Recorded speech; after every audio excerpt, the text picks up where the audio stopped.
Hi, I'm Susan Moore and welcome back. Today we're going to continue with Nat and Fizz's adventure in Emerald Secret, the second book in my Nat Walker Trilogy for kids and everyone who loves a spot of adventure. We left Nat. She had just exited from the VR game Black Cod designed by her father, where she had discovered her mother, or an avatar of her mother, who had told her to go and recover the sword of Moye in Cornwall. In the meantime though, she probably has to pop back to school to Boxbury. We begin with chapter 33, Intelligence.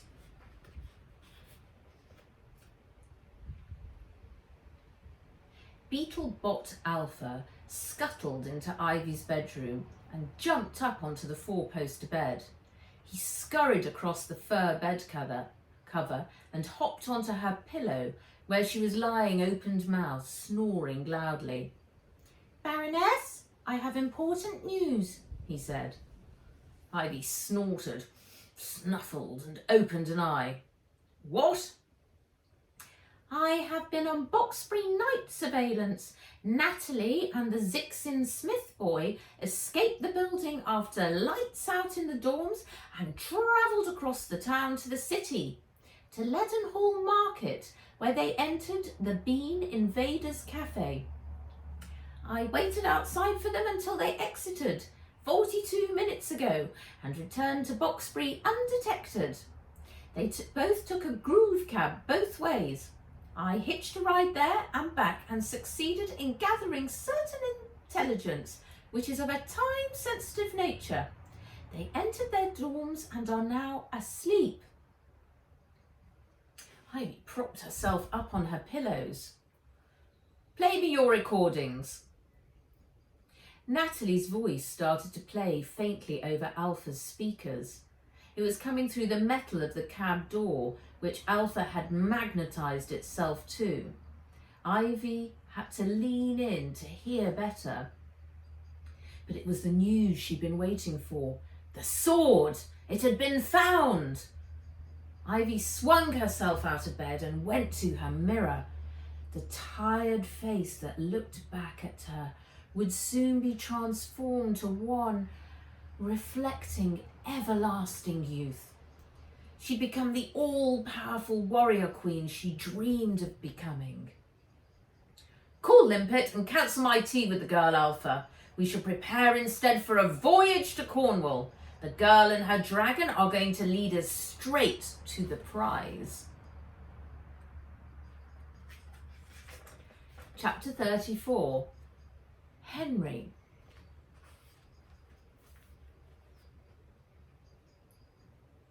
Henry is Henry Walker, Nat's cousin. Nat crawled into her bed just before dawn. She pulled the duvet up over her head and fell into a deep, dreamless sleep. "Natalie? Natalie, wake up!" Someone was shaking her by her shoulder. She half opened her eyes to find Mrs. Stallick frowning down at her.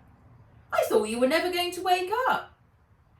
Daylight was streaming in through the window next to the bed.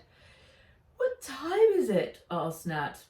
"Midday. I decided to let you sleep in a bit, bearing in mind that all that you've gone through, but I was getting worried when I couldn't wake you. How are you feeling? I know how hard grief can be, taking its toll and all that. Your dragon robot told me you'd had a terrible night's sleep, tossing and turning." Fizz winked at her from where she was perched at the end of the bed. "Oh, yes, I was very hot and restless." Mrs. Stallick put her hand on Nat's forehead. "Oh, you do feel a bit feverish. Stay in bed and I'll have some food sent up." She disappeared out of the dorm. "Zixin has gone to lessons. Vesperetta called to say he is very tired. Mrs. Troggleming announced to the class that you will not be attending today due to sickness," said Fizz. "Good." There was a loud knock. "I came to check on your welfare," said Mr. Limpet, sticking his head around the door. Mrs. Stullick tells me you are sick. Nat nodded. You poor thing. Just as well the Baroness has cancelled your tea today. She said she had some things of a pressing nature to deal with. Zoinks, that was a stroke of luck, thought Nat, instantly feeling much better. Mr. Limpet coughed. Now then, if you're feeling up to it, I have a visitor for you. He's been waiting in my study for the last half hour. She rubbed her eyes. A visitor? Nat! A boy with red hair came sprinting in through the door. He flung himself onto the bed and on top of her duvet, squashing her. "Ah, Henry!" exclaimed Nat. Henry was grinning from ear to ear. "I got them to drop me straight here from the airport. I can stay for the rest of the day as long as I'm back for tea." She hugged him close, squeezing her eyes shut to hold back the tears. "I'll leave you two to get reacquainted," said Limpet, taking his leave, his pig trotting after him. "The flight took forever. We had to travel in economy class. Mummy tried very hard to get an upgrade, but they would only do it for a lot of money. Daddy said no way would that be happening until the guardianship was resolved. He got really cross with Mummy, saying that the trip and our flat in London was using up any spare cash we have, and Prissy's furious because she doesn't want to come here anyway. She says it's full of Victorians, and she definitely doesn't do Victorian fashion. It was a very fraught flight. Well, those are the words Dad used when we got off, and he had to get on a conference call for work straight away."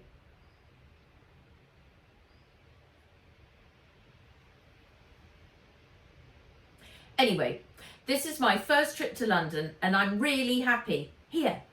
He reached into his jacket pocket and pulled out a small box wrapped in a tiger-striped fabric. "It's from when?" "Thanks," said Nat, undoing the orange ribbon. She pulled off the fabric to reveal a flat box. Inside lay a jade medallion on a long gold chain. Someone had carved a girl dressed in kung fu clothes doing a flying kick into the jade. She smiled and turned it over. On the back were the words, "Jade, babe, rocks." Nat fastened it round her neck. "Thanks, Henry." "Wen said we have to call her no matter what the time. She tried to persuade her mum to let her come with me, but her mum said no. She still has to go to school, but she can come over at half term." "Shall I dial her number, my lady?" said Fizz in his best English accent. Henry giggled. "I want to get that accent for Nut. He pulled his squirrel out of his other pocket. It opened its eyes for a second before closing them and keeling over on the bed. "He needs a power-up. They won't do them in economy. Prissy was furious."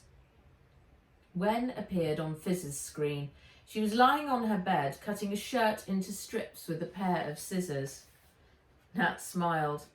"Thanks for my necklace, Wen. I love it. It's ding." Wen gave her the thumbs up. "Got it made through a contact of Ken's. He's really sad about Jamuka. He cancelled all classes at the studio yesterday to make a pilgrimage to a shrine on Lantau to honour him." Nat took a deep breath. Henry squeezed her hand. "Zoinks, that's kind." Wen leaned into screen. "What have you been doing to your eyes? You've got goggle shadows on them. Have you been in Black Cod again?" Trust Wen to notice the VR goggle shadows. "Last night." "Hiya, tell us everything and don't spare any details. I'm all ears." And that's the end of chapter 34, where we leave Nat reunited with her cousin Henry. And we shall see what happens next in 35 tomorrow, Atlantis fashion. Thank you very much for joining me today. Take care and I'll see you soon. Bye-bye.